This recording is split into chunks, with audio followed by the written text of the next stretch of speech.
we're up to our next in new music here on Music Talk. Today we talked to Laura Veirs about her new album Found Light, and working for the first time with producer Shahzad Ismaili. In a yellow coat she scoops up the sky. 5 seagulls laugh at a flying green kite.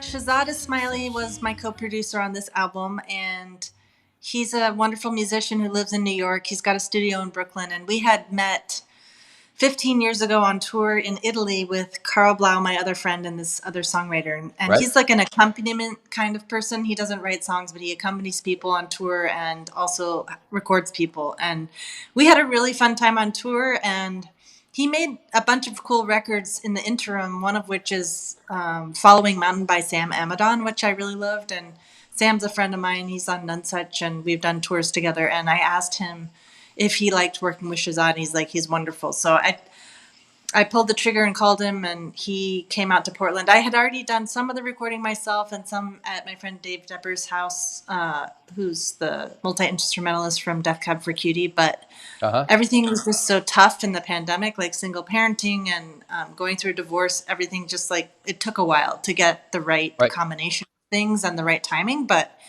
it did happen, and we recorded most of the album, Shahzad and I, in Portland and Brooklyn in September of 2021. So making the record, I mean, obviously this is a big deal for you. You know, you went through the whole breakup thing, and you probably don't want to talk about that specifically, but it obviously permeates the feel of the record and the songwriting. So tell me what you're thinking about now as far as what you want to talk about as far as that goes.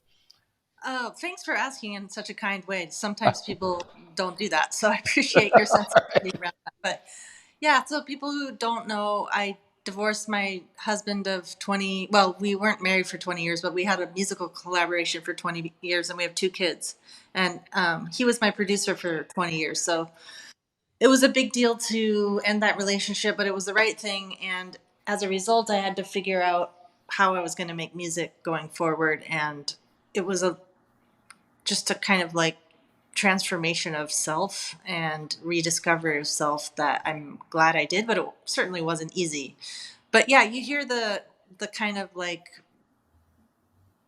challenge and beauty of transformation on this record. And I hope that people who are going through something similar would be able to relate to it. And that's partly why I made it, as a way to share with others who might be going through something like that, but also honestly, probably more primarily, I was making it to prove to myself that I could make one without my ex, because he was just, I kind of became overly reliant on him psychologically for like a stamp of approval, and I had to do that myself. And I'm glad that I pushed myself to do it, because I do have the skills to do the whole thing, like decide all the songs and write all the songs and produce it with my friend and like make all the decisions about, I didn't mix it, but you know, I made tons of decisions that I'd never made in a record making experience before. So that was really gratifying, and actually a big confidence booster, because Shahzad and I wanted to record it live, and we did. So we just sat down and played the songs, and I hadn't done that before.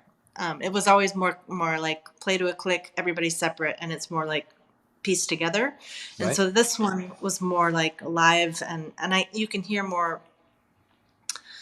probably more mistakes, or like, I guess I would say like human qualities to my voice, and little things happening that are more, I would just say alive or human is the best word I can come up with. So, because it is a live performance, it's a performance. It's not a like cobbled together, not that my ex was cobbling, but some people do cobble recordings together, and they like start with like a beat, which has like, it's to a grid and it's on the click and it's very organized. And this was more like free flowing, and I appreciated that. So it must have been different. I mean, really different for you to work with a different person and go and make that relationship, you know, in the studio happen, especially with the songs that you were writing. And so did you make your music, think about your music differently this time around? I mean, I just wanted to write songs that felt authentic to my experience, and I wanted to record them live, because I felt deep down I was capable of it, but I wasn't sure. But with Shahzad, I mean, he wasn't a close friend. Now Shahzad is a close friend, but I just had this gut feeling he was going to be a good collaborator in terms of allowing me to be experimental and also I noticed just through working with him and talking with other people, he doesn't have any ego problems. And I think in music in general, but especially with male musicians, you can run into ego problems. And he didn't have any, like Right. this song Eucalyptus we struggled with. And I had started it off with a bossa nova rhythm and I just didn't like the guitar part at all. And Right. I was like, let's try this kind of bass line because he's a great bass player and drummer. I have a lot of ideas, but I can't execute them that well yet, bass and drums. And he would just play this amazing bass thing and then do a drum thing that I'm asking him to do. And then over and over that day for like 8 hours, I just didn't like anything. Even though they were my ideas and he was playing them, I didn't like any of them. And he was fine with it. He never had any like pushback or problems. And he was very patient. And then eventually we found the right treatment for the song. It just took a lot of searching. On my morning run today,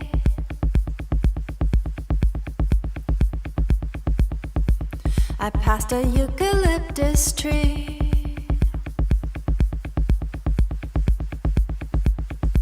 Reminded me of California. But what I liked about working with him was I didn't feel like I needed to like be overly nice or be sure to like pad his feelings or the things that women sometimes do to like not fully assert themselves. I didn't feel that way at all. Right. Not like I was just like tough and mean or anything, but I was just like, no, I don't think that's working. He's like, cool, let's try another thing, And Right. so like that experience was new for me, just in terms of me being at the helm and running the show, but not feeling like any tension with anyone around that. So I do think I guess your question was, do I think about my songs differently or my music differently? I don't think in the writing process, I didn't think differently about it. I'm always coming from just like yes, it changed, but not radically. It's not like I went to an entirely new genre of music.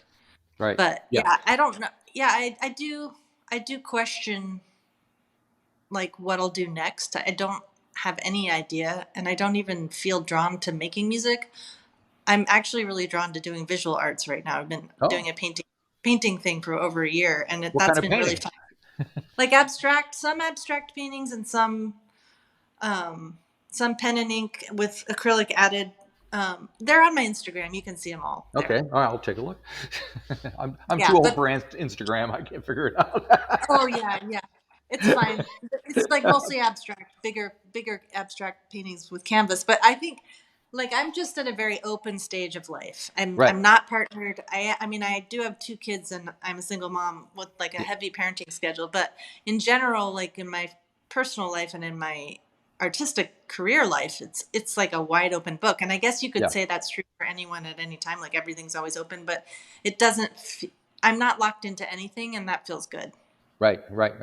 So you mentioned the kids, and everybody knows that you were married, and now you're not. Were you concerned about how much to put into these songs to make public when you were writing these songs and recording them? A song like "Ring Song" is fairly personal and intimate.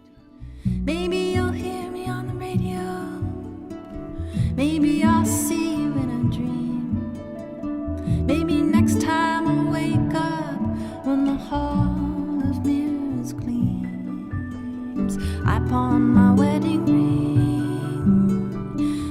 If you're going to be an artist, you shouldn't be too afraid of that, because everyone knows that that's where that vulnerability is, where the connection point is, and the often the most human, relatable, like soul touching stuff is very personal. Right. I liken it to like Joni Mitchell's Blue album, which is so open, and she just didn't have any guard up, and you can hear that. So but honestly, now I do.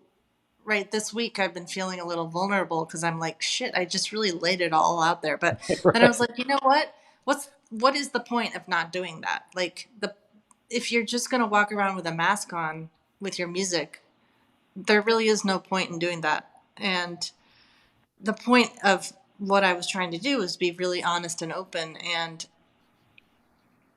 I touched on personal stuff, but None of it is like radically different from other things that people go through when they go through something like this. Okay. So, With yeah. with that in mind, tell me a little bit about the Sword song, if you don't mind. Skeleton in black armor comes riding on a white horse. Boat floats down the river, can't find its course. I'm turning my sword into a flower. My sword into a flower. That one I wrote with the idea of I want to make songs that hold up on their own without any instrumentation. Uh-huh. And I have aspired to make an album like that for a long time. I've never done it, but I hope to one day, where I feel that songs are strong enough that they don't need anything else. And in this case, that's the truth. I didn't want to add anything. We experimented with, it's just a voice and a guitar and very Yeah. simple chords. But we thought about adding like a field recording of kids playing in there, or we had like a flute part, but none of it sung as brightly as having nothing. And I really love that. Like, that is something that's very hard to do. And so I'm proud of that one. And it's like basically surrendering to forgiveness so that I don't have the feeling of fighting in myself. Whether or not I'm communicating with my ex about that doesn't matter. Right. It's how I feel in my own soul that I'm forgiving him, and that I am moving on with my life and not fighting anymore. Not fighting myself, not fighting him, just not fighting anyone. That's kind of the point of that song. Yeah. Now, on a completely different, there's a little instrumental, a Japanese word. Was it track 13? Korum. I don't know how to pronounce it. So, but it's. You tell me what I'm talking about, because I don't know. Yes. So, it's called Komo Rebi, which is and I don't actually know how to pronounce that in Japanese. I It should sounded ask pretty someone. good to me. But yeah, it means light passing through the trees.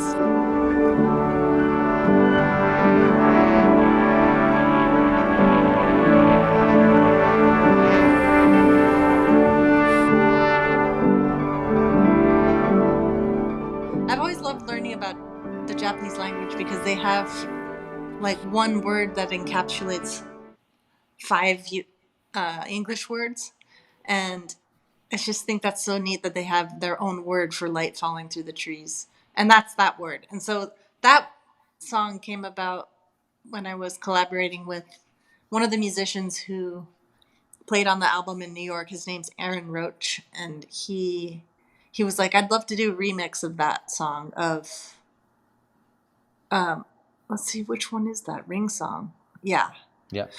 And so he morphed it into his own kind of like abstract dream world landscape, kind of like instrumental piece with some washed out backing, like a kind of trippy vocal thing, which I think kind of cleanses the palate of the ear before you head home to the final like banging outro song.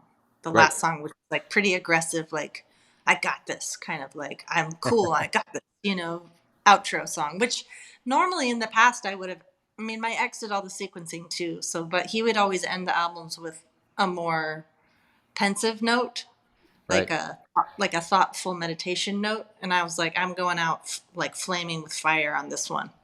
So the So song is called Winter Windows, right? You've done a yes, video for it, and you got yes, somebody on BVs that sounds like Kate Bush. I don't know what's going on. So tell me. that's me. Lighting I can do, lighting I can do, lighting I can do, lighting I can do. Na, na, na, na, na, na, na, na, na. I wrote many versions of that, and sometimes I'll do that with a song where I'm got like the basic lyrics done, but I can tell the music isn't right or the melody's not right, and so I'll mess with it for a long time, sometimes like a year, and just on and off, like listen back and be like, is that it? because you kind of just have this gut feeling sometimes, like that's it, and like in terms of that's the right music and that's the right lyrics for this song. So there were quite a few iterations, but I remember when I wrote this version of it, I was like, yep, that's it. I'm not going to write it anymore. Because once you get to that point, you're like, well, we're done now and move on to Right. the next one. But yeah, so it took a while, and I wrote it on nylon string and I played it on nylon string, even though it's really, did I play it on nylon string on the album? Oh, there is a nylon backing part. It's electric on the album, but there's nylon in there.